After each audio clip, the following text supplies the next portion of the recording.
Okay, hello my friends, my name is Gerdes. I'm just a professor trying to provide context in the war in Ukraine. Here are four big stories for today, and I'm not going to talk about the missile strike on the children's hospital. I already talked about that this morning. I talked about it in the daily brief, and then I talked about it in the follow-up video that was dedicated just to that. Then I talked about it as I was trying to process why is this so grievous? What's going on here? Why is this so bad? And so I've already talked about it as much as I'm going to. I want to talk about NATO. The NATO conference begins tomorrow. Here's a sobering message on Ukraine from a NATO head of state. It's Peter Pavel. He's the Czech president. Few, if any, world leaders understand the NATO alliance as deeply as Czech President Peter Pavel. He served as one of NATO's top officials before winning his nation's highest office last year. Obviously, the ultimate goal is full restoration of the territorial integrity and sovereignty of Ukraine, including Crimea, Pavel told Time.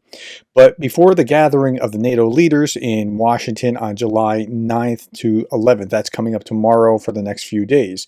Now, he goes back historically and talks about what happened during the Cold War, and he's old enough to remember what was happening during the Cold War. During the Cold War, for decades, the Soviet Union remained in control of lands it had occupied in World War II, including the Baltic states and East Germany. The West continued to denounce these occupations and pressured the Kremlin to end them. Still, the status quo persisted. Moscow remained in control of these countries until the Soviet Union's collapse in 1991. We should never accept that these territories are part of Russia, he said. And he's talking about the four stolen oblasts plus Crimea. We should always call them temporarily occupied territories, and I think that's a good practice. President Pavel announced a plan in February to buy Soviet-era weapons Ukraine needed. He and his government conducted the deals discreetly. The goal was to track down 1 million shells. Now, 1 million shells sounds like a lot, but they have to go through about 200,000 a month. That's the needs of these 155 millimeter shells. The goal was to track down 1 million shells. Still, the extra ammo will not change the overall dynamics of the war. It's not going to help you. It's not going to make Ukraine win. It'll help them not lose or be able to hold their ground so they don't have to cede more territory to the Russians along the way. Zelensky, for his part, has refused to trade away any more land for peace, or any land for peace, insisting that Russia must withdraw its troops from all occupied territories, and that's where he's made it very clear what the standard is for peace talks. The Russians, he said, have succeeded in putting their economy on a war footing, but Pavel says this, but there are also some limits. They will run out of all the reserves within the latest a year, and that will bring them to an extremely difficult situation. By scaling up support for Ukraine this summer and fall, the U.S. and its European allies can give Zelensky a chance to negotiate with Putin from a position of strength, but that will require unity and resolve within NATO, and Pavel has observed a shortage of both. And that unity has been broken, like Hungarian president is now the chair of the European Council, who is going off and talking to Putin, and now Xi, and I'll talk about that in just a moment. Now, Biden's health is kind of looming over this this NATO meeting. It's like it's the elephant in the room, which is weird because it's really the Democrat, the donkey in the room. The elephants are the Republican Party. The Democrats are the donkey symbol is for the Democrats. But yet it's looming over the NATO summit. Like NATO members are concerned. All eyes will be focused firmly on Joe Biden, whose faltering performance at last month's debate has added concerns about the country that some Europeans already described as their unpredictable ally. Now, I'm not beating up on Biden, and I'm taking this from The Guardian, which is a pretty left-wing newspaper. In private conversation, some European officials and diplomats have expressed concerns about his shaky public appearances and worries about the high likelihood of a second Trump term. Like, if the longer Biden stays in the race, the more likely it is that Trump will actually win after that, especially after that debate performance. You can't just put the genie back in the bottle, said one European diplomat of the questions concerning Biden's age. It's one of the big issues around the summit. But they're not necessarily talking about that. They're going to, talk about all these other things, but they're going to be watching Biden like a hawk. The issue with his age has become a major concern, a distraction from other real issues for NATO.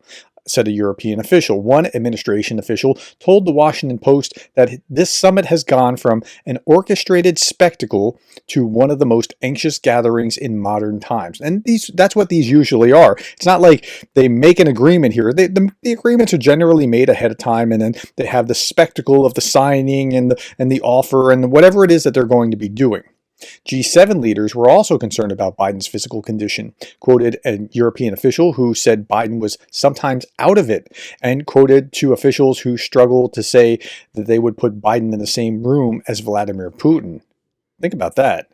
I've heard multiple times U.S. officials talking about how he's very sharp, a European official told The Guardian, but he can't be great just part of the time. He needs to be on his game all of the time. And I think that's a fair assessment for any president of the United States. Especially following the debate, many European diplomats are bracing for a second Trump administration. The former president has openly flirted with the idea of pulling out of NATO and personally harangued members of the alliance who failed to reach a 2% spending mark. He has also indicated that he may withhold further aid from Ukraine, and that would be absolutely terrible. Ahead of the election, officials from NATO countries have sought to Trump-proof military aid by having the alliance take over the coordination of the Ukraine Defense Contact Group from the U.S. European countries have also pushed for language in a final NATO communique that would proclaim the irreversibility of Ukraine's accession to the alliance. Now that would be very, very helpful. I don't know that we're going to get that, but that would be really helpful for everybody involved with Ukraine. On managing the unpredictability of U.S. ally, again, it's not new, said a European official. It's clearly a sentiment which is shared among European allies that we need to be prepared for the unpredictability of this U.S. ally, and here they mean Trump. So, but I don't know that they're going to get there. They're still talking about a bridge rather than irreversibility. Okay, meanwhile, if we look at the polls and we go back to the debate performance, June 26th, the day before the debate, and then June 27th, Trump is now up 0.2 just on the day of the debate, as opposed to he's up 2.3 over Biden, and this is by 538 today. And you see this breakout in Real Clear Politics average as well. Like after the debate, it changed. I think this is a pretty solid explanation of what's happening. The polling data make it clear that Biden will have to go off the ticket or the Democrats will face a massive defeat. Now, I'm not sure that it's going to be a massive defeat, but it's leaning further that way than it was just before the debate, certainly. The only viable way to proceed is with Kamala Harris, who also is not popular, but may not hit the same depths.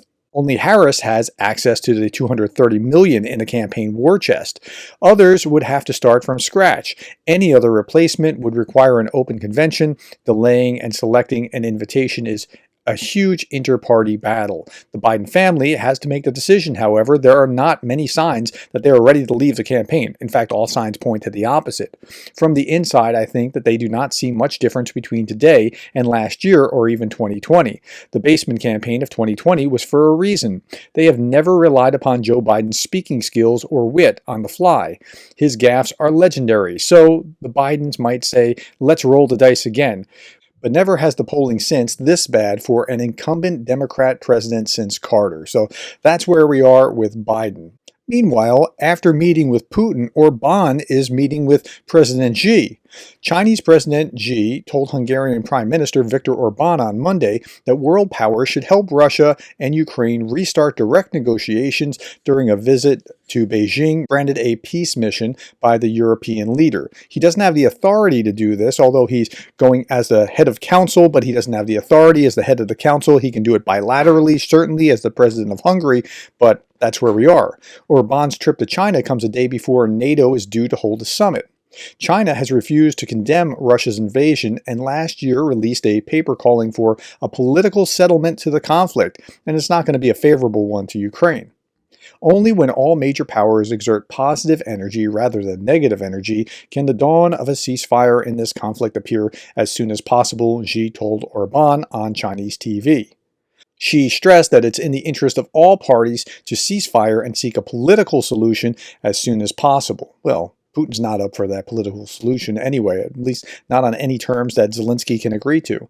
Following the talks, Orban wrote on social media platform X that China was a key player in creating the conditions for peace in the Russian-Ukraine war. That's why I came to meet with President Xi in Beijing just 2 months after his official visit to Budapest. Okay, so where are we? This is a good summary. With the French and the UK elections over, check and check, the Russians chairing the UN Security Council. Were you aware of that? The Russians are now chairing the UN Security Council.